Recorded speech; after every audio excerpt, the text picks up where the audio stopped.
পরিবারগুলো এতিম হয়ে যায়। তো সেই ধরনের একটি ঘটনা ঘটেছিল 1985 সালে। সেদিন 15 অক্টোবর আমরা হারিয়েছিলাম আমাদের 26 জন সহপাঠীকে, এবং একই সাথে আমরা আমাদের এই বিশ্ববিদ্যালয়ের 14 জন স্টাফ এবং অতিথিরা এই দুর্ঘটনায় নিহত হয়েছিল। আমরা সবার আত্মার মাগফিরাত কামনা করছি এবং তাদের জন্য শান্তি কামনা করছি। সৃষ্টিকর্তা তাদেরকে সবাইকে কবুল করে দিক। আমরা কোনো অক্টোবর ট্র্যাজেডি চাই না। আজকের যে শোক সভা, এখান থেকে আমাদের শিক্ষা দেওয়া উচিত।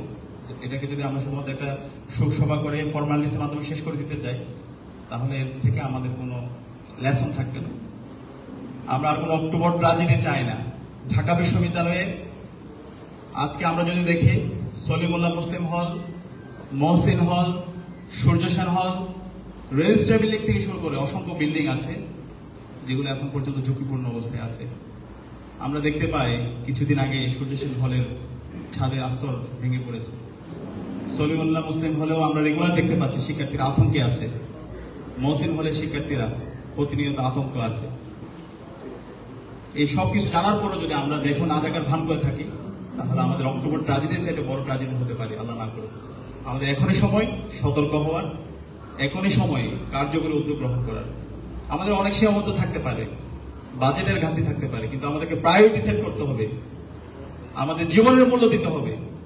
40টা জীবনের মূল্য যদি আমরা এখনো দিতে না পারি, তাহলে আমাদের এর চাইতে বড় ঘটনা হতে পারে। সেখানে আমি বিশ্ববিদ্যালয়